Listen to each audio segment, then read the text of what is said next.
Superintendencia de Bancos debe intervenir en contratos fiduciarios del IPS.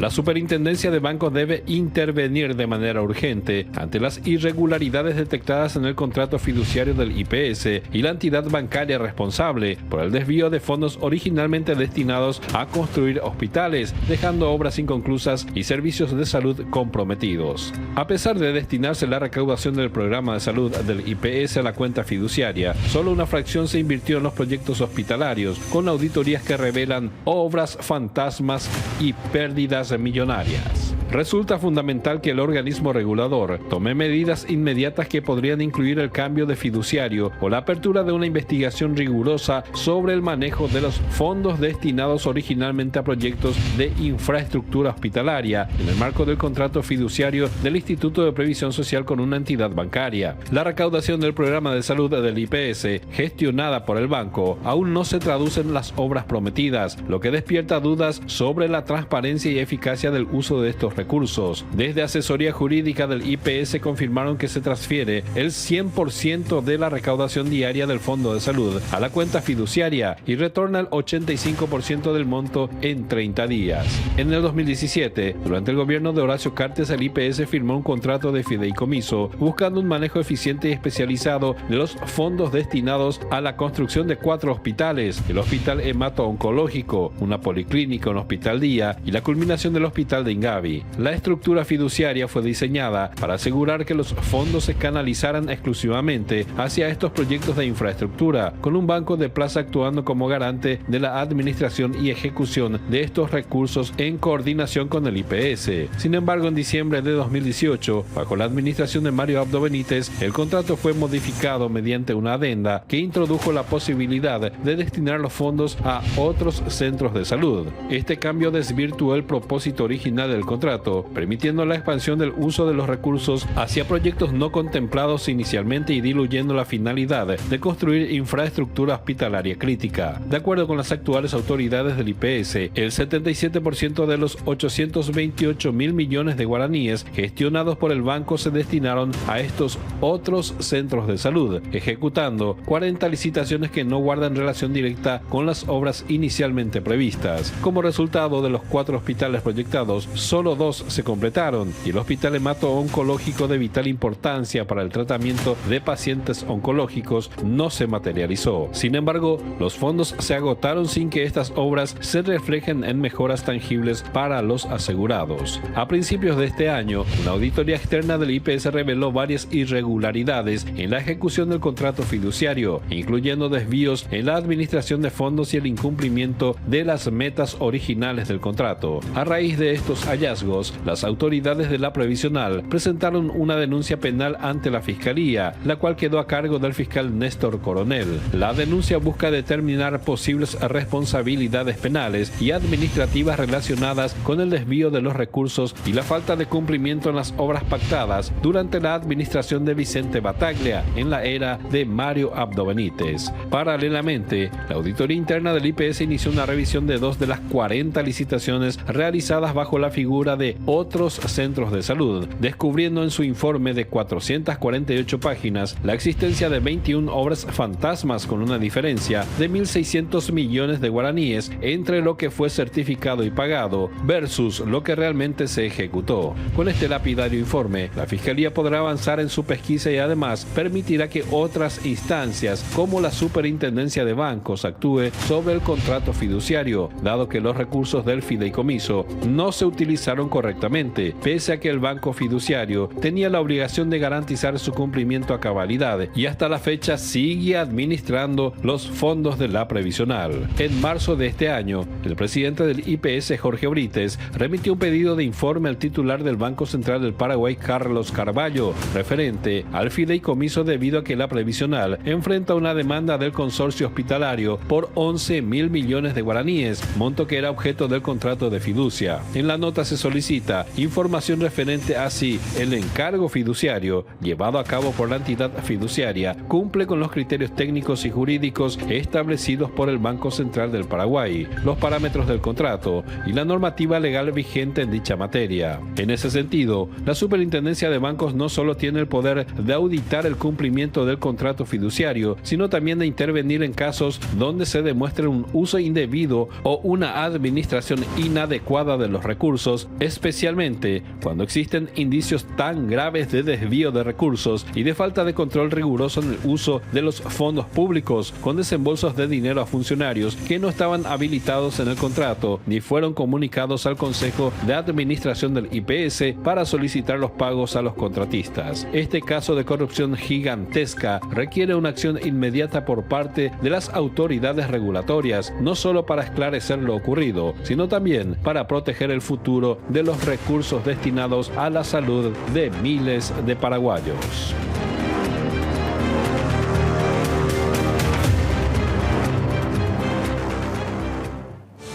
Está con nosotros José González, director jurídico del IPS. ¿Qué tal, doctor? ¿Cómo te va? Buenas noches, Jorge. Buenas noches a la audiencia. En realidad, yo quisiera decir que esta historia comienza cuando asume el presidente Jorge Brites y la nueva administración. En ese entonces nosotros vimos que estaba cajoneado en la auditoría los reportes 53, 54 y 55 de la Contraloría, donde había hallazgos significativos de supuestos hechos irregulares, el tema de combustible, fideicomiso, la línea de crédito sindicada y varias otras cuestiones que observó la Contraloría y que nosotros pusimos a disposición del Ministerio Público para que el Ministerio Público, si considera pertinente, abra una investigación penal. Como consecuencia de eso se abre una investigación penal. Como consecuencia de eso el Consejo de Administración contrata un equipo auditor externo a los efectos de que se expidan sobre las irregularidades detectadas por la Contraloría General de la República. Como consecuencia de eso, la auditoría externa encuentra otras irregularidades, además de la detectada por la Contraloría. Como consecuencia de eso, nosotros comunicamos nuevamente a la Contraloría los hallazgos encontrados por esta auditoría externa, a fin de que la Contraloría, que es el órgano contralor, se expida al respecto. Justamente hoy un medio de comunicación me preguntó, pero ¿por qué ustedes proveen la información o solicitan la intervención de la Contraloría, siendo que ustedes tienen una medida cautelar de que la Contraloría no tiene que intervenir, que ustedes son un ente autónomo, autárquico? Y le dije, no, la orden del presidente de la República y del presidente de IPS es que no haya impunidad, cero tolerancia a la corrupción y que todos los hechos irregulares sean comunicados a la Contraloría, como así también al Ministerio Público, para que los entes rectores y contralores se expidan al respecto. Y fue así que nosotros en su momento ya hemos solicitado a la Contraloría, nuevamente la semana pasada, hemos solicitado otra vez a la Contraloría que se expida sobre la emisión de bono que hizo IPS con el Banco Bueno, porque nosotros consideramos que se dieron todos los cumplimientos exigidos en la nueva ley de superintendencia, como así también pedimos la intervención no solamente de esa operación financiera, sino así también de todas las operaciones financieras de los últimos 10 años, todas las inversiones que ha realizado el Instituto de Previsión Social. Se presentó la semana pasada. Como consecuencia de eso, la Contraloría General de la República, el día de ayer, ha presentado 3 notas al Instituto de Previsión Social, donde pide que se remitan todos los antecedentes de las últimas inversiones realizadas por el IPS en los últimos 10 años. Pide también la remisión de todos los antecedentes de emisión de bonos, como así también del fideicomiso, de la línea de crédito, de todas las operaciones financieras. Nosotros estamos en nuestra obligación de poner a conocimiento de las autoridades. Hemos solicitado también en su momento que se haga una auditoría de si todo lo que se pagó por el fideicomiso, si esas obras se realizaron o no, porque uno de los reportes de la Contraloría General de la República, el reporte 53, decía que había en el hospital de Ingavi obras certificadas, pagadas, pero no evidenciadas, o sea que se pagó algo que supuestamente no se hizo. Entonces nosotros pedimos también ampliar esa investigación. Ahora salió en el marco una licitación Pública 170 que supuestamente hay obras que se pagaron pero que no se hicieron. Ahora se está investigando otra licitación, nuevamente la auditoría está encontrando hallazgo de que hay obras que se pagan pero que no se hicieron. Entonces nosotros estamos con la obligación de denunciar y eso son responsabilidad de la anterior administración que pagaron algo que supuestamente no se hicieron, o en todo caso que ante la justicia ordinaria se esclarezca esto, porque es el Ministerio Público quien necesariamente está obligado a intervenir en estos casos y a expedirse al respecto. Nosotros estamos en la obligación de funcionario público, al tomar conocimiento de un hecho punible tenemos que denunciar. Absolutamente. ¿Qué tal, doctora Jorgelina Gómez, jefa de dictámenes y contrato del IPS? ¿Cómo le va? Buenas noches. Buenas noches, Jorge. Buenas noches a la teleaudiencia. A ver, yo estaba viendo, yo hablaba recién de una contracampaña. Más allá de responder a esa contracampaña, siempre es importante poner en contexto qué es lo grave en este contrato fiduciario. Yo no quiero que se reduzca en esto a un problema de dos grupos. Veía que un sector de la prensa dice, no, esta es una campaña del cartísimo, se desmorona el relato mentiroso. Dice, acá hay hechos, como recién mencionaba el doctor González, como mínimo que, de hecho ya hay una causa abierta en el Ministerio Público, pero hay cuestiones que no se pueden dejar pasar. ¿Podrías, por favor, de vuelta, sé que ya lo hiciste en otro espacio periodístico, pero para que queden claro qué es lo que en puridad se cuestiona en lo que respecta al famoso contrato de fideicomiso 828 mil millones de guaraníes del IPS? Bueno, Jorge, justamente lo que al asumir la administración del doctor Jorge Brites se encuentra es el faltante de recursos en el fondo de fiducia. Prácticamente estaba ejecutado el 77% del fondo en otros centros de salud, y de las 4 obras que eran prioritarias y que estaban en los primeros ítems del contrato, solamente 2 fueron concluidas y quedó sin terminar hemato-onco. Entonces ahí el presidente Brites pide informes a las distintas áreas, tanto al área financiera como también al área de infraestructura, sobre cuál fue el uso que se hizo de esos recursos. Y como entenderás, ese primer trimestre de la asunción de las nuevas autoridades fue también un momento en donde había cambios en las jefaturas, en las direcciones, y entendemos nosotros de que los que asumían recién no tenían quizás toda la información, sí, y lo más grave, buscaban en los archivos y no encontraban. Entonces en ese contexto es que se da lo que acababa de comentar el doctor González, que surgen las observaciones de la Contraloría, que eso ya estaba, ya era un insumo que el IPS tenía, pero que sí tenía que aunar más esfuerzos internos para poder investigar esos hechos, y ahí es donde surge la necesidad de hacer la auditoría externa, que sea una auditoría independiente que pueda entrar y mirar la documentación que en ese momento se tenía, y quizás con mucho recelo de las otras áreas, porque en un primer momento, en el propio informe que hace la auditora externa en los hallazgos del fideicomiso, ella relataba en su informe que le costó mucho porque no accedía a la información, y lo más grave, no había una trazabilidad de los certificados de obra, y ahí es donde yo insisto.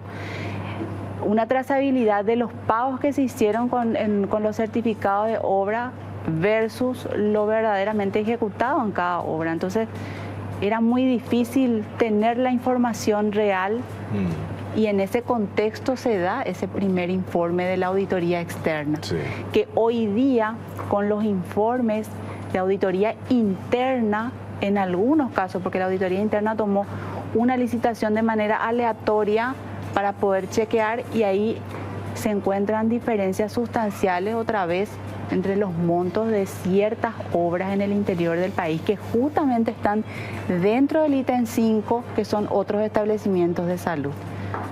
Entonces hay diferencias sustanciales entre lo ejecutado versus lo pagado. Claro, ahí es, doctor, cuando veo en esa contra campaña que se instala, que dice el tema otros centros de salud, ya estaba en el contrato original. Sí. ¿Cómo se explica eso?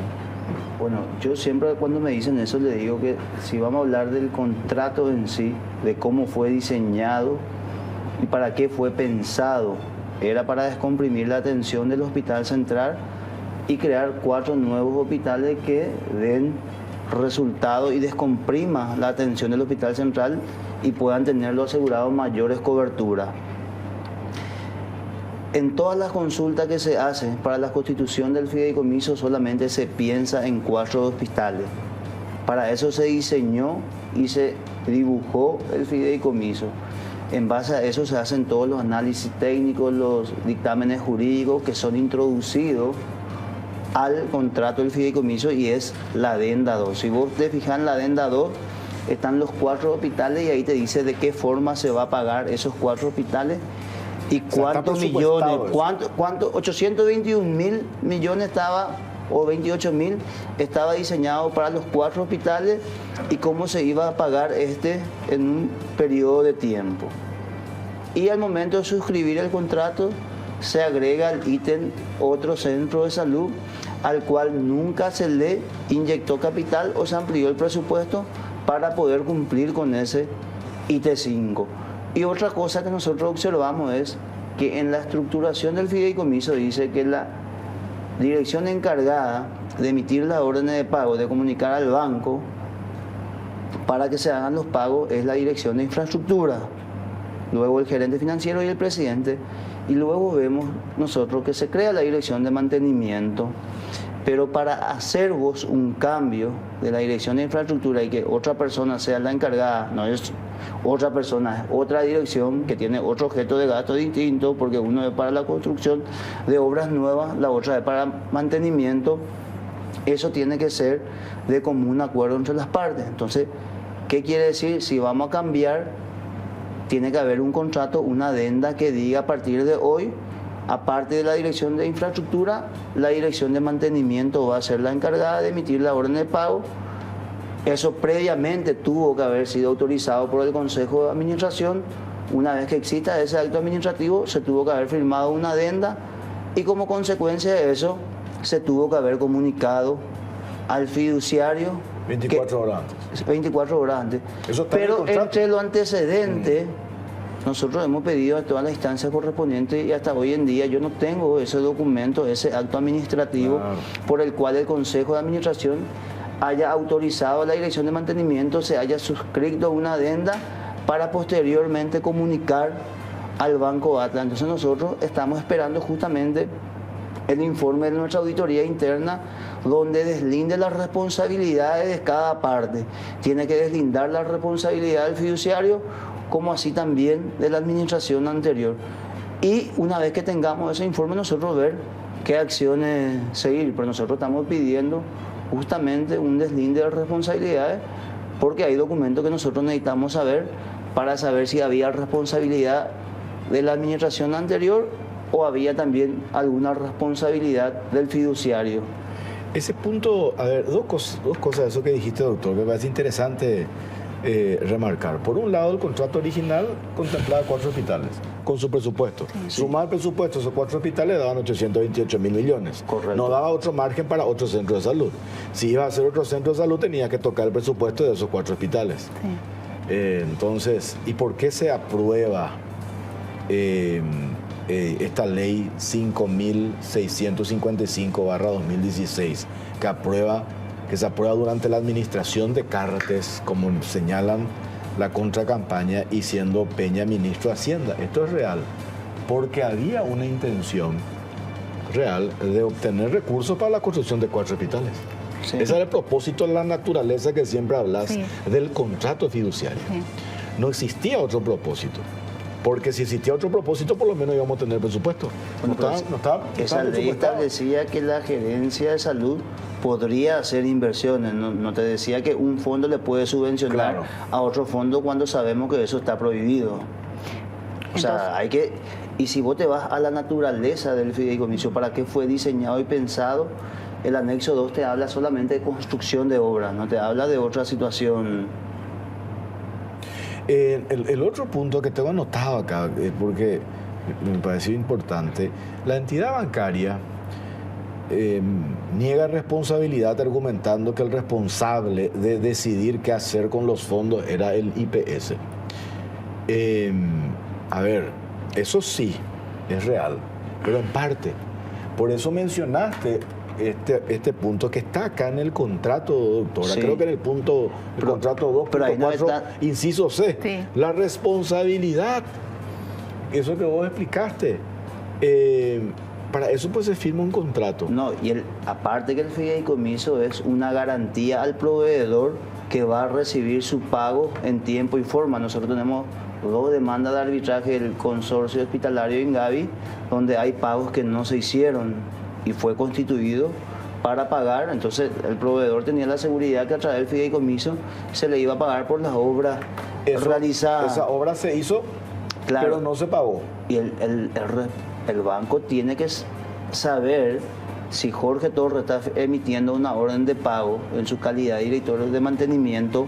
Vos tuviste que haber sido autorizado previamente por el Consejo de Administración para que luego se haya hecho un acuerdo, de común acuerdo entre las partes, haya suscrito una adenda para luego comunicar al banco. No es que viene nomás Jorge Torres, claro, y firma hoy y ya va a estar autorizado. Doctora, tenés ahí a mano el punto en cuestión, que es importante ese artículo 2.4. El 2.4. El 2.4 habla justamente de que a través de la Dirección de Infraestructura se va a hacer todo el andamiaje para presentar el certificado de obra. Ese certificado de obra tiene que estar firmado por el director de infraestructura, por el fiscal de obras, por el gerente financiero, por el presidente. O sea, establece muy bien cuál va a ser el proceso. Y cuando habla de que se tiene que comunicar al banco con 24 horas, se refiere a las personas, porque resulta ser de que en todas las instituciones públicas sucede que hay cambio de designaciones. A eso se refiere.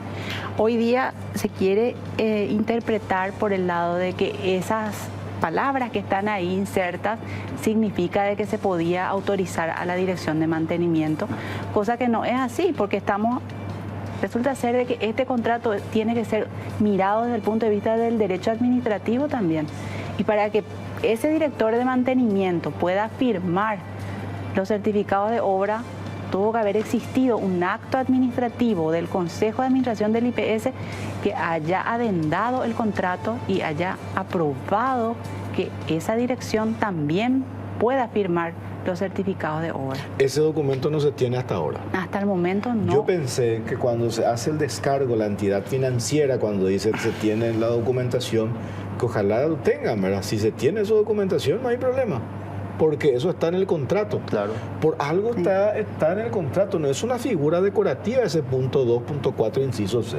Establece las responsabilidades. Hoy nosotros justamente con la gente de auditoría, pues tuvimos una reunión con toda la área involucrada, le preguntamos si ya tienen ese documento y hasta ahora ellos no tienen ese documento y que le van a requerir nuevamente al banco la remisión. Puede existir eso y todo bien, pero nosotros necesitamos ese documento y la auditoría necesita tener todos los documentos a fin de que pueda llegar a una conclusión y podamos saber, bueno, ¿es responsabilidad de la administración anterior o de tal administración haber pagado obras que no se hicieron?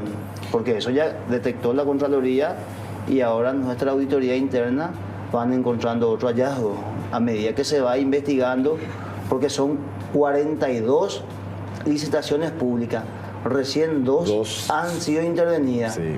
Y en las dos, la primera incluía 42 centros de salud, la segunda incluye 5, y en la segunda, que incluye 5, el monto encontrado es mayor al primero. En el primero fue 1.600, ahora es 1.700 millones de diferencia de obra supuestamente pagada, pero que no se realizaron. Obligaciones especiales del fiduciario. El punto 3, doctora. Lo que dice el contrato. Sí. Ahora, porque hay que leer el contrato, no simplemente escuchar las declaraciones del expresidente del IPS que te pueden decir una cosa, pero otra cosa es lo que dice el contrato. Y como usted dijo, esto está sujeto a lo que dice el derecho administrativo. El punto 3 dice, realizar diligentemente todos los actos necesarios para la consecución de la finalidad señalada en el contrato de fideicomiso. ¿Se hizo eso? Bueno, nosotros queremos saber si es que el banco controló, si pidió toda la documentación que le habilitaba al área de mantenimiento a firmar esos certificados de obra. Si es que hizo, si es que Si se pidió cumplió la la documentación, debida diligencia.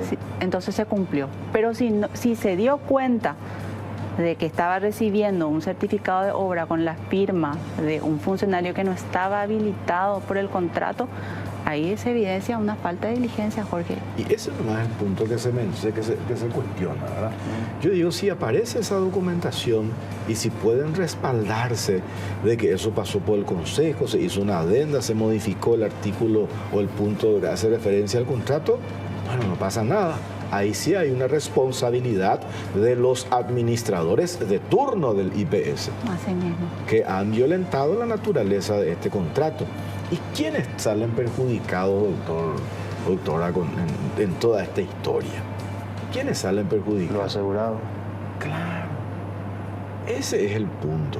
Nosotros hablamos con la directora actual de infraestructura. ¿Cómo se llama la directora? Cintia Benítez. Con Cintia Benítez. Nos fuimos hasta donde estaba el esqueleto, porque ahora creo que de manera rápida eso está creciendo y se está avanzando en esa obra, pero va a terminar recién en abril del 2026. Abril del 2026. Una obra que se tuvo que haber ya terminado mucho antes, porque se tenía la plata. Para eso se creó esta figura y para eso se presupuestó y para eso se buscó el mecanismo de dónde obtener la plata. Y hoy no está esa obra. Y la plata, tampoco está la plata. Entonces tiene que haber un responsable de eso. No puede pasar nomás. Y eso no lo dice una publicación periodística nomás. Eso lo dijo la Contraloría, que motiva eso a una auditoría externa, ratifica eso la auditoría externa. A partir de esa auditoría externa se hace una denuncia penal ante el Ministerio Público y después de eso otra vez salen los informes de la auditoría interna del IPS. ¿Que de cuánto? ¿De 42 licitaciones? 2 recién fueron auditadas. Se auditaron 2. Y en 2 ya hay hallazgos importantes. La auditoría de esas 2 licitaciones tiene 448 páginas. Revisar las 448 páginas, encontrar un perjuicio patrimonial de 1.600 millones. Y obras inconclusas, 21 obras inconclusas. No me quiero imaginar si auditas las 40 que restan de las licitaciones.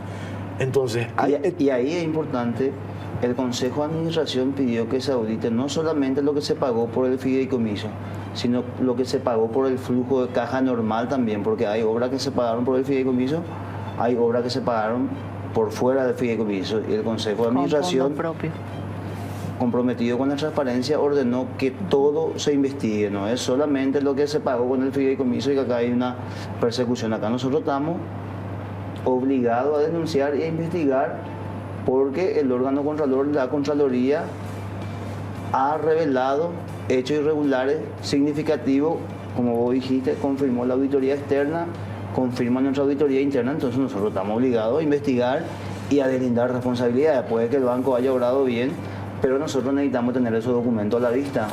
Y después lo otro que veo que se menciona, dice, el presidente IPS Jorge Brite aprobó los pagos de varias de las obras ahora calificadas como fantasmas. Y hay que separar, o sea, cómo se mezclan los tantos. Según mirando las documentaciones, el presidente actual del IPS, el doctor Jorge Brite, estuvo entre el 2017 y el 2018, ¿qué cargo ocupó? Fue consejero del IPS. Consejero del IPS. Solía interinar la presidencia. Interinaba la presidencia del IPS. En ese interim, ¿se hicieron pagos? Se hicieron pagos. Eso está en el informe de auditoría. Se hicieron esos pagos. Pero se hicieron esos pagos en relación a las obras que ya se estaban construyendo. Sí. De hecho, de las 4 obras, porque eso también se usa como media verdad. No, y ahí lo que hay que hacer es ver si lo que él pagó, si se hizo o no se hizo, porque lo que hay que determinar ahí es si se causó un perjuicio patrimonial, si se pagó algo que no se hizo, por ejemplo. Claro. Así es, eso es lo que nosotros estamos investigando de todas las obras que se pagaron. Y que también la y lo que él pagó esa parte. Tenía la firma del director de infraestructura. Él nunca pagó nada con la firma del director de mantenimiento, que no, según mi criterio, ahora no tengo el documento que diga que estaba autorizado el director de mantenimiento. No, a mí me dicen que no existe ese documento, porque si existía hace rato se iba a mostrar ese documento. Claro. Si existía ese documento ya se iba a mostrar la auditoría externa. Si existía ese documento ya le iban a remitir al fiscal que investiga la causa. Si se tenía ese documento de auditoría interna ya iba a tener. Y si se tenía ese documento, los medios afines a este banco ya iban a publicar ese documento. Evidentemente ese documento no tiene. Y al no tener ese documento violaron lo que dice el contrato. Es muy sencillo. Es sencillo. Entonces, cuando menciona que el presidente actual del IPS formó parte del consejo y él autorizó los pagos, no autorizó sobre la totalidad los 828 mil millones. Autorizó sobre 315 mil millones de guaraníes. Quedó un remanente de 500 mil millones de guaraníes. De estas 4 obras, dice, existen las obras. Vayan y vean el hospital Ingavi. Es cierto, existe Ingavi. Existe Ingavi, se terminó Ingavi. Hay demanda. Pero hay demanda. 2 demandas de arbitraje ahí. ¿Por qué monto, doctor? Y uno de 30.000 y el otro de 14.000 millones. millones de guaraníes, una demanda de una empresa constructora que hizo la obra por no cobro. El fondo de reparo, porque a medida que vos vas entregando la obra, vos tenés una retención del 5%. Una vez que vos concluyes la obra, el Instituto de Previsión tiene el plazo de 30 días, un mes para entregarte las retenciones que vos hiciste. 11.800 millones nunca se le devolvió al consorcio hospitalario Ingavi, y eso es una plata que IPS estaba obligado, y el fiduciario tenía que garantizar la devolución de ese dinero. De esos 4 hospitales, uno Ingavi terminó, pero no se pagó todo a los Sí, y después está la otra empresa. Y la plata para pagarle ya no está. Policlínica también se debe plata, no se pagó. Policlínica también, Hospital Día. Eso no Eso no... Hospital Día es lo que ahora se llama Bungermini, o sea, el complejo del adulto mayor. Que se separó en su momento. Sí. Se paró en la administración anterior. Entonces, de las 4, una tenés terminada, pero no se pagó la totalidad a los Ni proveedores. siquiera el impuesto a la construcción se pagó. Esta administración pagó más de 6.000 millones el impuesto a la construcción. Otras 2 a medias. La policlínica también se terminó, Jorge, porque la policlínica termina llamándose... Pero no se pagó todo. Así mismo. Y la otra obra, sí, o sea, la otra que figuraba en el contrato, que estaba presupuestado, era el hemato-oncológico. Ahí sí que nada. Ahí sí. Ahí nada. Hoy tiene 18% con esta, se buscó de vuelta. Entonces, cuando yo he hablado con administradores anteriores del IPS, que entre paréntesis me decían, que vamos a querellar, me amenazaron incluso. Yo le dije, ¿qué culpa tengo yo?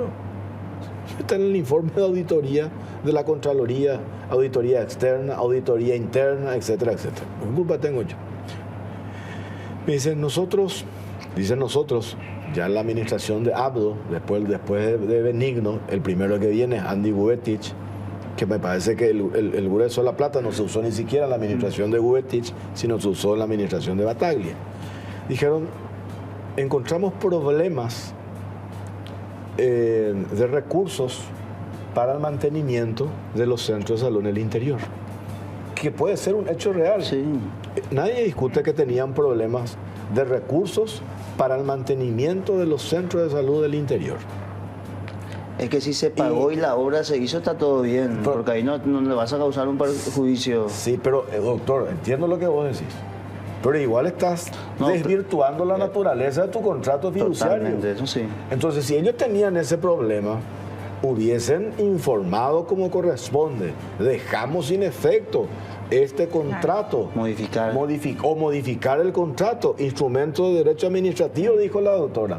Sí. No pueden vos tener el presupuesto. Se diseñó un contrato y hoy porque alegás, y que puede ser real, que tenías problemas de recursos para financiar los centros de salud del interior y usar esa plata. Eso no está en tu contrato.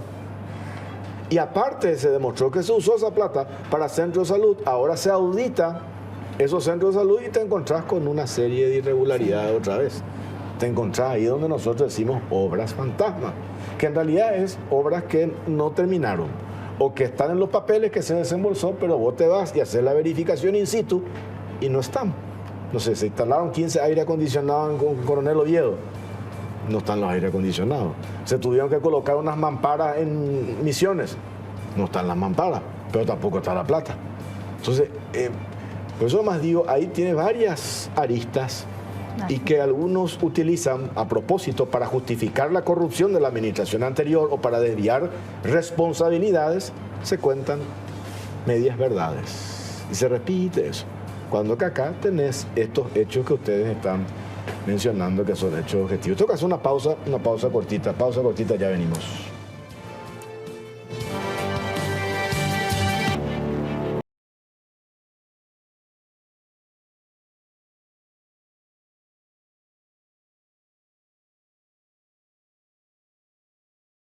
Super rebajas en Somiers para un mejor descanso. Renova tu Somier. Escucha esta oferta. Somier Koala Platino, 18 cuotas de 169.000 guaraníes. Descuentos imbatibles sin entrega inicial y con los mejores precios del país. Y acordate que este fin de mes te puedes ganar una Volkswagen Taos 0 kilómetro Bristol, la mejor casa de electrodomésticos del país. Y también Bronco Galén Jarabe alivia todos los síntomas de la tos. Bronco Galén es también fluidificante y expectorante. Eso es Bronco Galén Jarabe, todo lo natural en un solo producto y un solo producto para toda la familia. Además no tiene azúcar, atendés bien ambaú, eucalipto, miel y limón, orecopa y té. Y no te olvides de la presentación cómoda y práctica de Bronco Galén Spray, con la misma fórmula y con sabor a miel. Bronco Galén Spray te soluciona las situaciones incómodas porque lo podés sacar y usar en donde sea. Bronco Galén Paraguayiteja Naturalete es de Laboratorios Galeno, de venta libre en farmacias. Si los síntomas persisten, consulte a su médico. Doctora Jorgelina Gómez, ¿qué es lo que se viene a partir de ahora? Con este tema. ¿Seguimos aguardando otros informes de auditoría interna dentro del IPS o ya queda en manos de la tarea que pueda hacer la Fiscalía en relación a esto? Bueno, Jorge, nosotros seguimos esperando el informe de la auditoría interna. ¿Por qué? Porque por un lado está lo que tiene que ver con la fiscalización de obras, esa auditoría que se está haciendo ahora aleatoriamente con algunas licitaciones, y por otro lado está también un pedido que se va a hacer de auditar el contrato.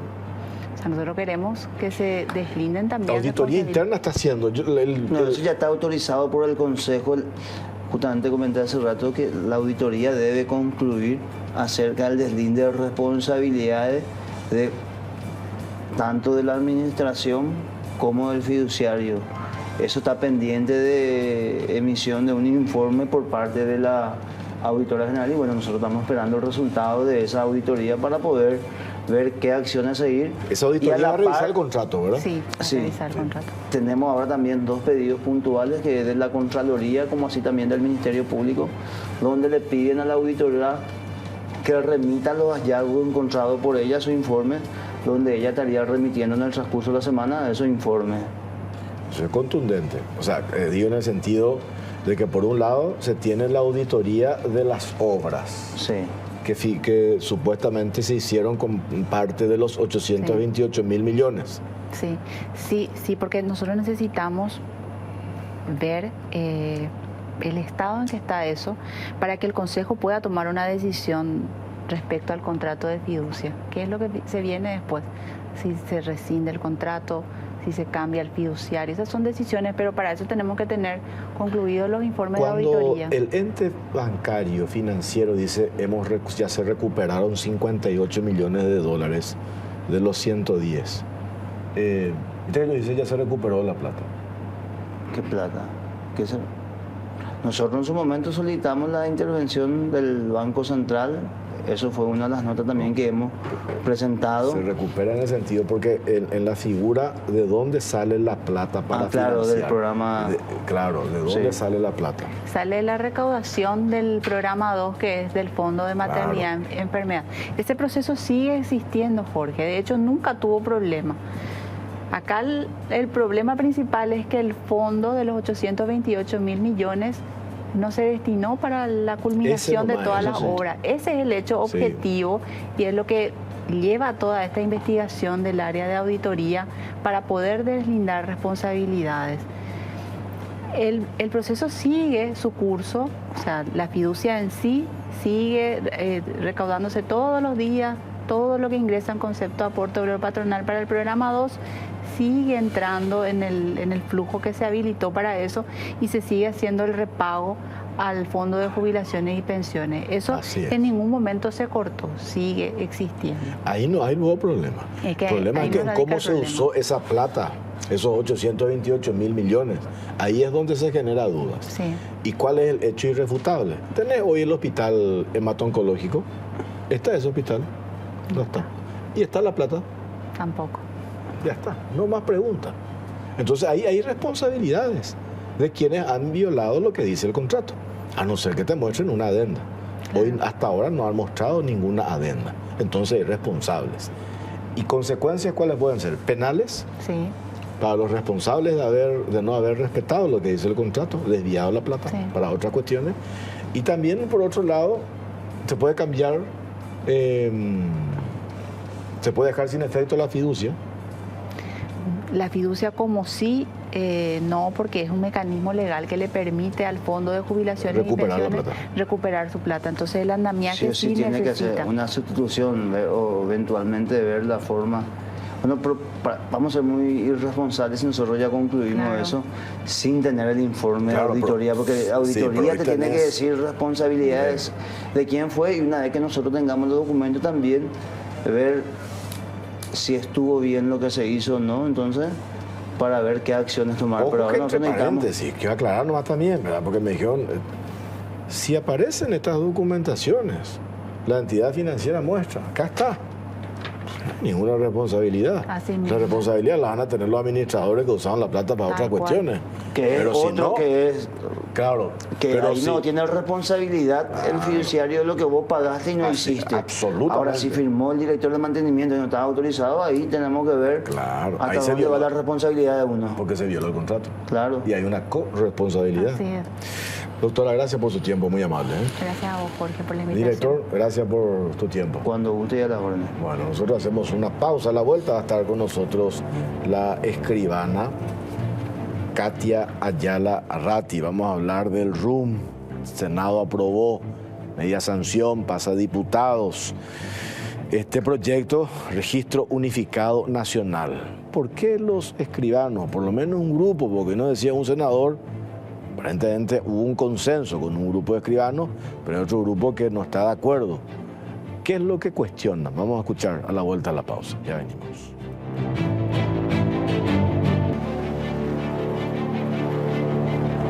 Para tener un equilibrio ideal y un buen funcionamiento del organismo, ahora tenés a mano Mielaxan, el laxante que con una sola toma de sus cápsulas blandas no daña la mucosa gástrica y con acción comprobada. Mielaxan limpia y depura el organismo para tener un cuerpo saludable. Comenzá con tu interior. Mielaxan, el laxante que funciona y el equilibrio volverá a tu cuerpo. Viajar no siempre es placentero. El movimiento de los medios de transporte puede generar mareos, náuseas y otros malestares. Viajar sin complicaciones sí es posible con Nausecin, sin náuseas ni mareos. Un comprimido de Nausecin y olvídate de las molestias. Y aprovecho para agradecer, como todos los martes, a Gilardini por el traje que tengo esta noche. Muchas gracias, Gilardini. Escribana Katia Ayala Ratti, ¿cómo le va? Muy bien, buenas noches.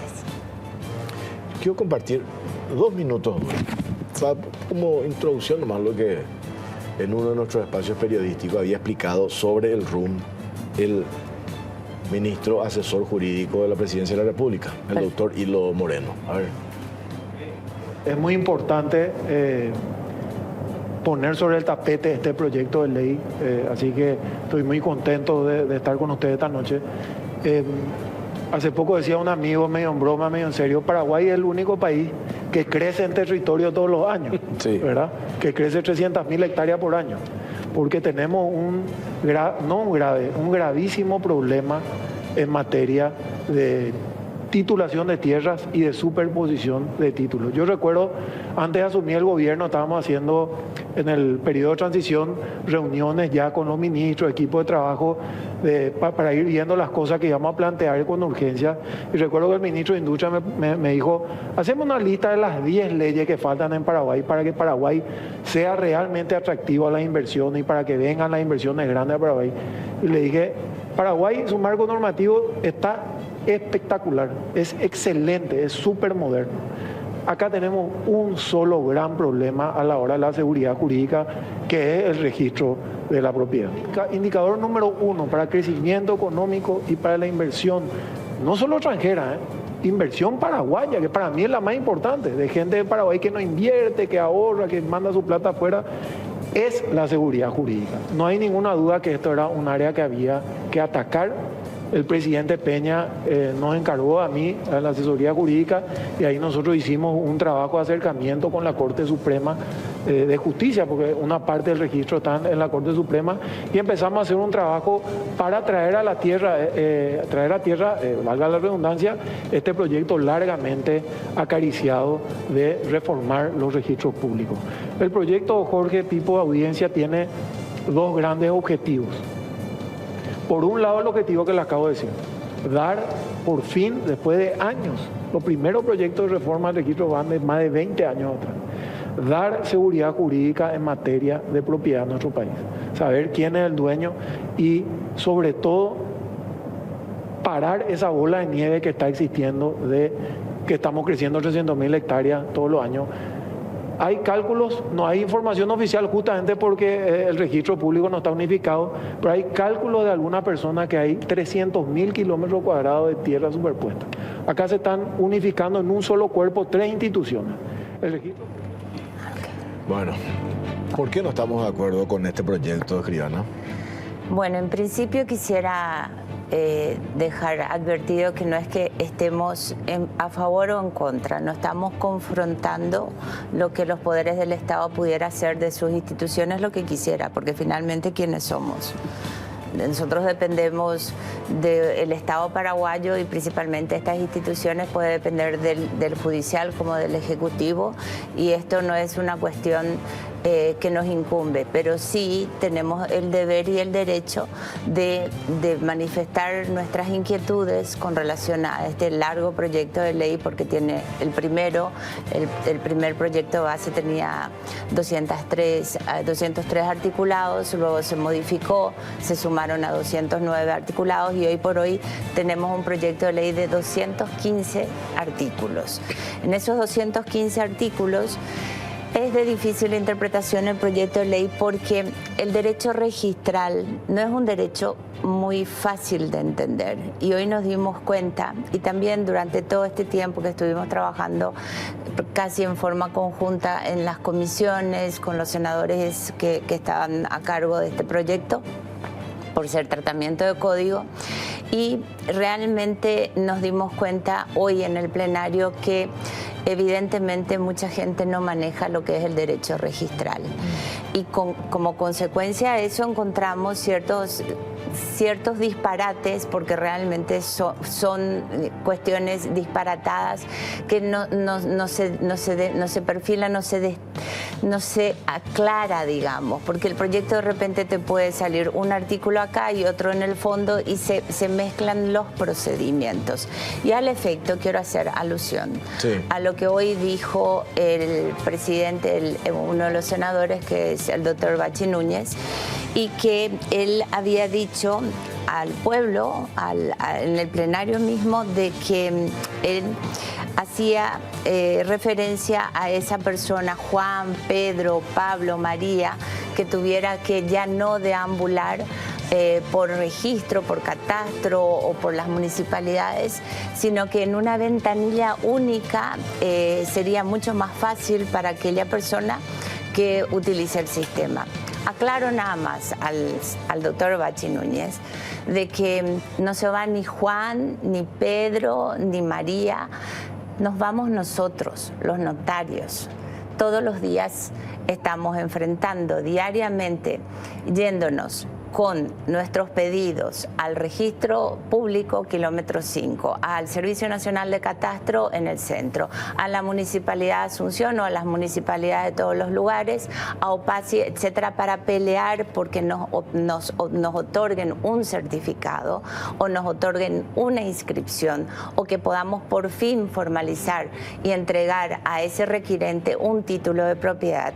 Y no es ese Juan, ni Pedro, ni nadie, sino somos nosotros los principales usuarios del sistema, que sabemos las debilidades, las virtudes y cuáles son los problemas que ambos tienen. Ambos principalmente el registro público y el Servicio Nacional de Catastro.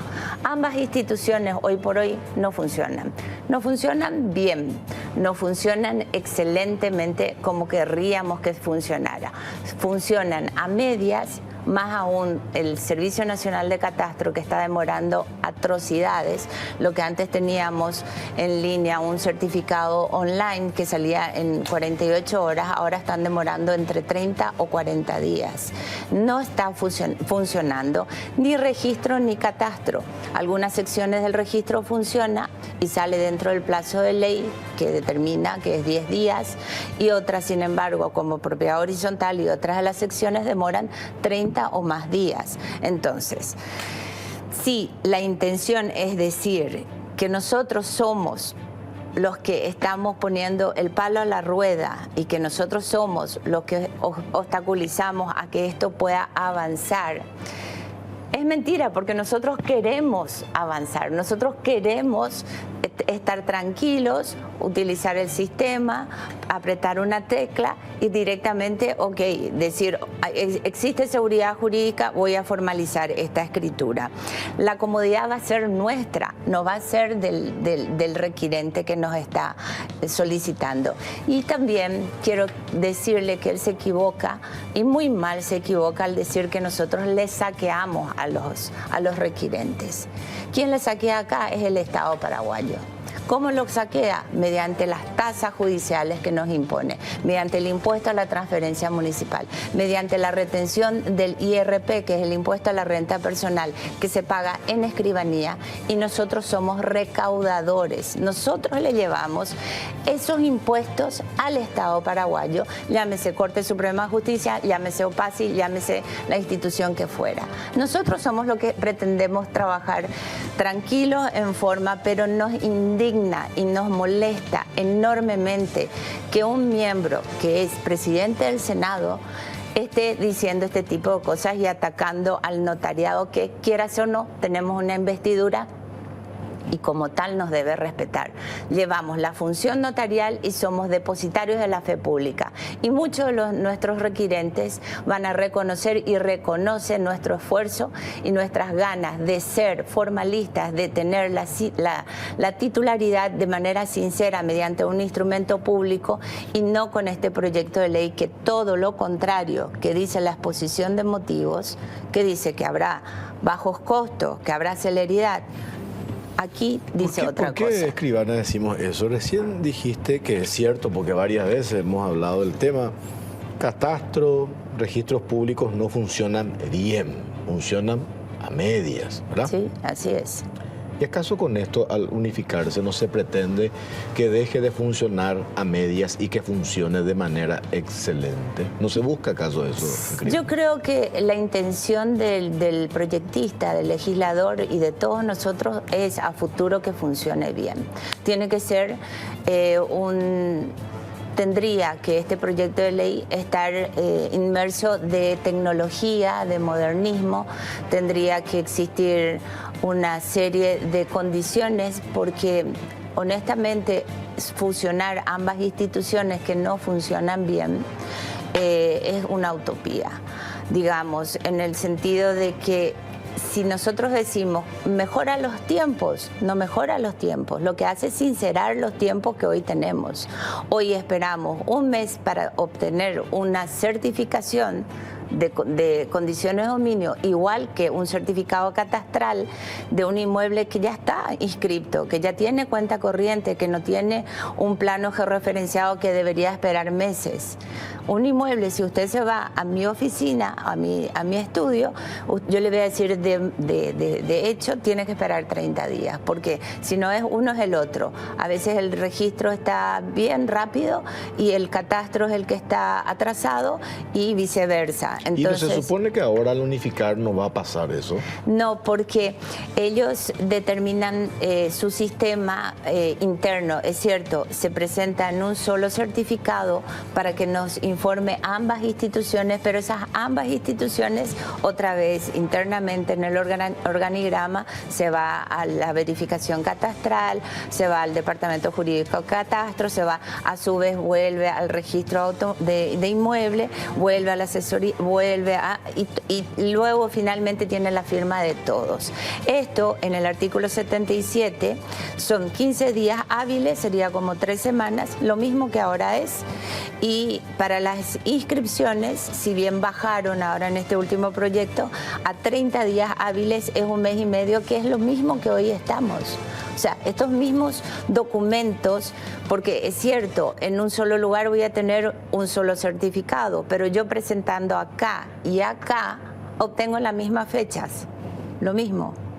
¿Me entiendes? De una u otra manera voy a tener... Igual va a demorar 30 días. Igual va a demorar 30 días. Aumenta las tasas. Esto nos llamó poderosamente la atención porque habíamos hablado. Queremos sincerar la titularidad, queremos que todos los paraguayos puedan acceder a una inscripción rápida, celera, con las comodidades de lo que implica el sistema online, pero hoy por hoy aumentan al 0,85% lo que tenemos 0,74 y 0,70 lo que tenemos 0,63. Y eso importa un incremento entre 12 o 15% de lo que hoy estamos pagando, que sabemos que muchas personas no pueden acceder. O sea, es difícil que una persona vaya a una escribanía, a una notaría, para hacer una operación de venta sin tener que calcular antes. De hecho, preguntan, ¿cuánto sale la escritura pública? ¿Por qué tanto? Haceme más descuento de tus honorarios, que es lo único que podemos tocar. E igualmente tienen que hacer un préstamo para poder pagar los gastos. Y con este proyecto de ley, ¿ustedes creen que la gente así sencillamente va a obviar, va a evitar ir, va a hacer los contratos privados, va a evadir los impuestos y va a haber mucho más problemas de lo que hoy hay? Entonces, nosotros solicitamos a los proyectistas que por favor revean la postura, que efectivamente nos hagan, porque nosotros hablamos por los ciudadanos, por las personas que nos solicitan y que nos dicen, bueno, esto no puede ser, yo prefiero no formalizar y me voy a hacer un contrato o hacerme un poder que eventualmente después pueda utilizar para cuando tenga el dinero voy a formalizar la escritura pública. Tienen que hacerme a culpa y tienen que rever, porque nuestro servicio registral en Paraguay es el más caro que existe en toda la región. Es el más costoso. En otros países un servicio registral paga una tasa fija y no una tasa acorde a las valoraciones o a la operación. Pero además existen otros problemas. Si me permite, le puedo seguir diciendo. A ver, así como le dije, el tema del derecho registral tienen procesos, y esos procesos lo que nos dimos cuenta ahí en el plenario que no se maneja. Está un proceso preescriturario y un proceso posescriturario. Significa de que yo formalizo, me piden, haga una transferencia a un inmueble y yo pido estos 2 certificados más otros tantos, porque tenemos varios otros tantos certificados que solicitar. Una vez que yo tenga el visto bueno o la luz verde, yo digo, ok, vení, ya está hecho el instrumento público, viene a la escribanía, se formaliza el acto, se hacen las contraprestaciones, me entregas la suma de dinero, informo a la CEPRELAT si sospecho que sea una operación no confiable. Termino, formaliza la escritura y envío al registro, que hoy sería el RUM, ya no, de hecho no envío a Catastro porque siempre fue el único que registró, siempre fue la parte publicitaria y inscriptoria del registro, y como tal verifica los términos en forma genérica, no de fondo, de forma, y allí me dice, ok, te inscribo en ese plazo de 35 días hábiles.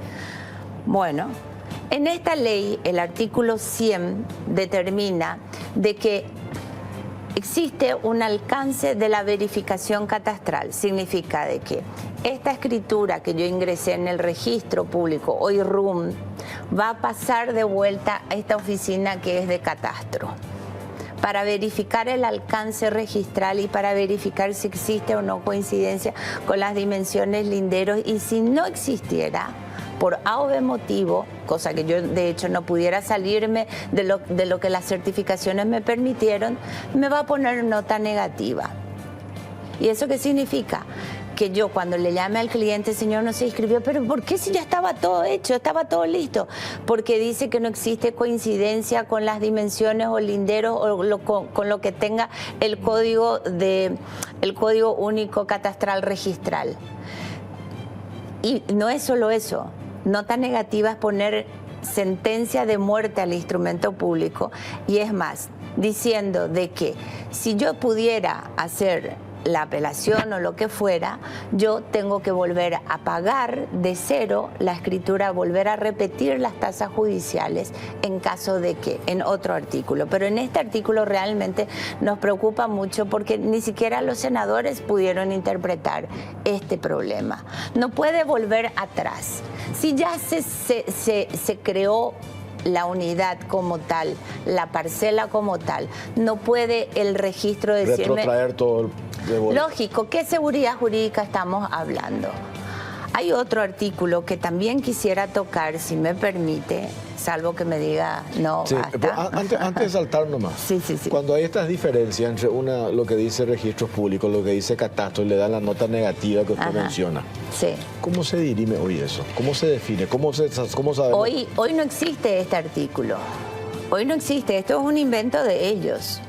Hoy nosotros formalizamos la escritura y tenemos el certificado catastral, ingresa con el certificado catastral e inscriben.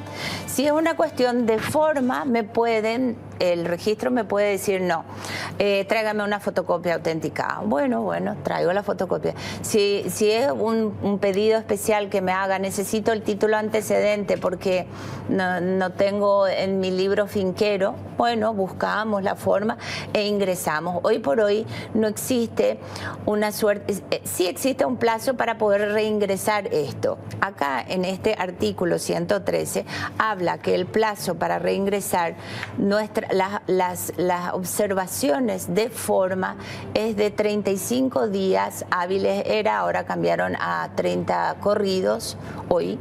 Bueno, pero con la contrapartida de que si yo no reingreso ese instrumento en ese plazo, yo pierdo, además del bloqueo registral, porque el bloqueo registral es ese certificado que me valió por un plazo determinado, yo pierdo la posibilidad de reingresar porque tengo que volver de cero y volver a pagar las tasas judiciales. ¿Y quién paga esas tasas? Vos, mi requirente.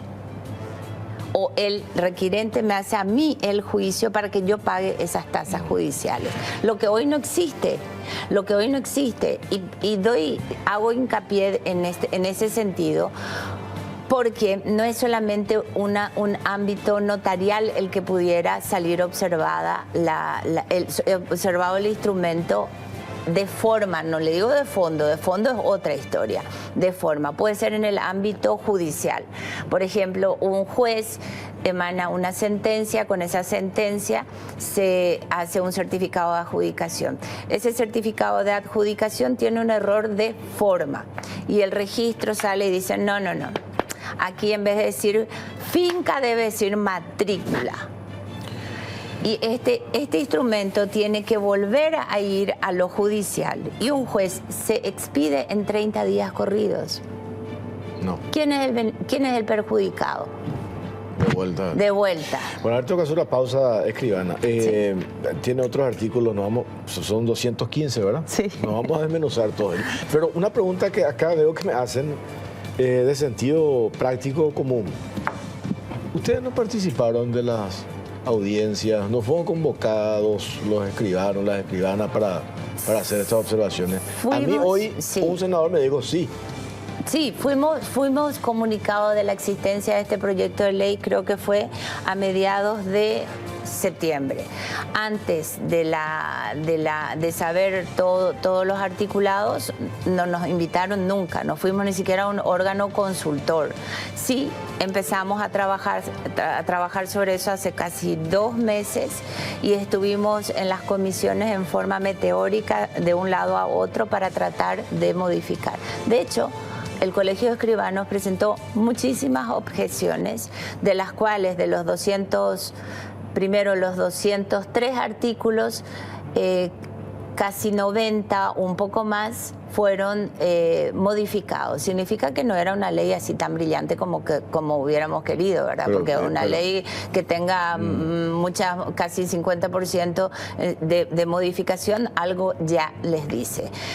Y después de eso, pero de eso volvieron se trata, me parece, de ir perfeccionando. Pero claro, lo que pasa es que ponen un plazo demasiado corto. Un tratamiento de código de 30 días es un plazo demasiado corto, porque en la experiencia y en la práctica nosotros vamos a poder decir no, hasta ahora estamos encontrando artículos que realmente nos afectan. Algunos colegas suyos escribanos me hablan de que esto va a ser un caos, me dicen, así de catastrófico puede ser el escenario. Respóndame a la vuelta. Sí, pausa cortita, ya venimos.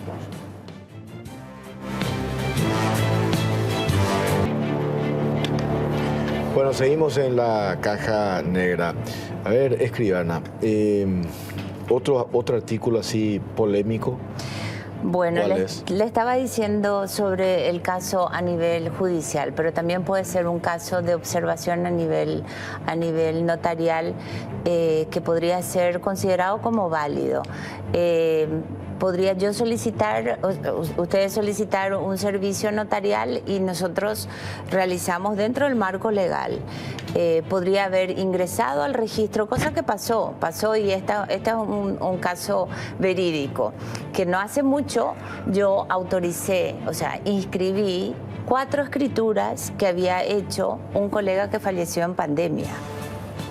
Entonces, en este caso, por ejemplo, que nos imponga un plazo de esos 30 días para reingresar un instrumento público plenamente formalizado, con todas las formalidades que requiere, crearon derechos, crearon obligaciones, se hicieron los pagos, etcétera, pero por una imposibilidad, ya sea documental o ya sea de la persona quien inició el trabajo para que luego otro pueda continuar, un notario fallecido para que venga un suplente, esto no se sustancia en 30 días. ¿Quién va a ser el perjudicado? De vuelta. Bueno, sí. Entre algunos de los... O sea, convengamos, las comisiones nos escucharon y nos dieron razón en muchos de los pedidos que hemos formulado.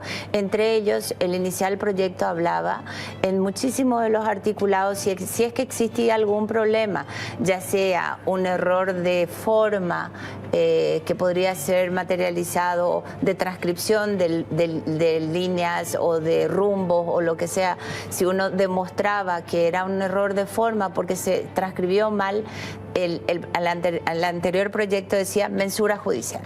Después, para hacer un loteamiento, aunque tengas vos, loteador, tu plano georreferenciado aprobado, mensura judicial antes del loteamiento. Todo era mensura judicial. Muchos de los articulados que nosotros dijimos, pero es tonto pedir mensura judicial si ustedes están diciendo queremos celeridad, queremos economía procesal, queremos esto, ¿por qué van a judicializar todo cuanto se refiere a cuestiones que se puede solucionar, ya sea yo con mi colindante formalizando una escritura de notoriedad en donde yo determino este es mi límite, este es el mío, quizás yo me imponga una línea, pero estoy de acuerdo, hagamos nuestra inscripción, presentemos la escritura conformada, consensuada e inscribamos una rectificación de linderos, de superficie o lo que fuera, pero dentro del ámbito notarial, no dentro del ámbito judicial. Bueno, y hablando del ámbito judicial, otra de las preocupaciones que siempre hemos tratado y hemos tenido es que ¿quién es el órgano que está a cargo de todo esto? El Poder Judicial. Por un acto altruista del Poder Ejecutivo dice, toma, mi hijo, Encárgate vos. el que tiene luego problema, encárgate vos. Bueno, este hijo, Servicio Nacional de Catastro, que sigue siendo del Poder Ejecutivo, tiene 200 funcionarios, según este informe que tenemos acá. 100 son permanentes aproximadamente y 100 son contratados. Este hijo privilegiado de la Corte Suprema, que es Poder Judicial, Registro Público, tiene 1.357 hijos funcionarios permanentes. No sabemos cuántos son los funcionarios contratados. Uno se pregunta, a ver, la directora de los registros públicos, ¿hace cuántos años que está en el...? 20. Mínimo 20. Con 1.357 hijos aún no hace bien su trabajo. Este, por supuesto, tiene 200 nada más. Bueno, se van a unir 1.537 funcionarios permanentes, no sabemos cuántos contratados. ¿En dónde se van a unir? ¿En qué estructura edilicia? Suponemos, ¿verdad?, que tiene que estar porque va a haber una única ventanilla. ¿Y cómo se va a llevar, se va a transutar la mudanza? La fusión. La fusión. Si un banco fusionado ya es un problema y conste que tienen sistemas tecnológicos y de contingencia. En este caso nos preocupa mucho la fuga de datos. ¿Por qué? Porque hay que entender que hay funcionarios que no son funcionarios muy leales, que digamos. ¿Qué puede pasar con la fuga de datos? ¿Qué tipo de datos? Y es la seguridad jurídica tan mentada en esta ley. Debería de existir mínimamente lo que consideramos tecnología, plataforma, primero que se migre todos los datos para luego hacer la mudanza, para luego no llevar el papelito que fácilmente te puede. Hasta hoy día encontramos casos en el registro público que tiene 1.357 y más, quién sabe, que te dicen se perdió el asiento registral. Y dentro de esta ley también habla que es nota negativa por extravío del asiento registral. ¿Cómo se va a extraviar asientos que ellos tienen el deber y la obligación de resguardar? Esos son los temas que tenemos que tocar. Y hay que ser honestos, tenemos que ser claros, dejemos de poner flores a este proyecto de ley. Tiene muchísimas falencias. Tiene falencias desde el nivel de cómo vamos a implementar la tecnología, el cronograma, cuál es el valor, de qué manera se va a tocar la parte de reglamentaciones, si ellos dicen que la Corte no es juez y parte. Sin embargo, la Corte es la que va a emitir las reglamentaciones, va a emitir las acordadas. Si usted no está de acuerdo con una acordada interna de cómo se impone la fiscalización de tu inmueble, por ejemplo, ¿a quién te vas a ir a acudir? No vas a ir al Ejecutivo, porque el judicial es el que te va a tener que solucionar. ¿Y quién finalmente va a tener la acción de inconstitucionalidad? La Corte. Entonces, no existe lo que pregona, penosamente no existe lo que pregona seguridad jurídica, al menos es nuestro criterio. ¿Hay tiempo todavía de hacer estas modificaciones, escribano, a criterio suyo? El Colegio Escribano propuso, como para poner un paño frío a esto, porque ya sabemos que es una situación política, una figura del Consejo, una voluntad política, una figura del Consejo, una figura que pueda ser un medio de equilibrio, de equidad, donde se pueda tener intereses, y ese consejo está conformado, así como está en otros países, porque hay leyes que unificaron registro catastro, pero que depende del Ejecutivo, no del Judicial, y aún así tiene un consejo o una junta y que tiene diferentes representantes de sectores. En este caso habíamos propuesto como Colegio Escribano que esa junta o ese consejo, el titular del consejo sería el miembro o un miembro de la Corte Suprema de Justicia, ya que él es el órgano rector. Luego el gerente o el director gerente, luego antes del director estaría el representante del Ministerio de Economía, porque el Ministerio de Economía sigue vigente en este proyecto de ley por el tema de las evaluaciones de los inmuebles, por el tema de la el titular del RUN, el presidente del Colegio Escribano, el presidente del Colegio de Abogados, puede ser el presidente de la Asociación de Geógrafos, podría ser también un representante de la SOBAN, que son intereses particulares, y que estos se reúnan las veces que fuera necesario, al menos 3 veces al año, pero para verificar y para cotejar si lo reglamentado corresponde en derecho, si no es algo que va en contra de los intereses de los particulares. Fue rechazado, fue rechazado. Bueno, escribana, vamos a ver cómo avanza esto y seguimos hablando. Yo creo que hay todavía una instancia. Esto tiene media sanción, va a diputados. Cierto, Ahí sí. todavía creo yo que ustedes pueden hacer el lobby correspondiente, estas sugerencias, estas observaciones, y ahí puede ser tenida en cuenta la sugerencia de ustedes para evitar lo que algunos colegas suyos dicen podía llevarnos, una muy buena intención que se tiene, podía llevarnos a un caos. Y eso es lo que se quiere evitar, supongo yo, ¿verdad? Ojalá, y ojalá se pueda y la gente pueda entender y pueda tomarnos como ejemplo viviente de experiencias habidas en todas esas esferas, y que, bueno, que nos escuchen es lo principal. Escribana, gracias por su tiempo, muy amable. Gracias a usted. Nos vamos ya. Nos reencontramos el próximo martes, si Dios quiere. Gracias por acompañarnos. Buenas noches.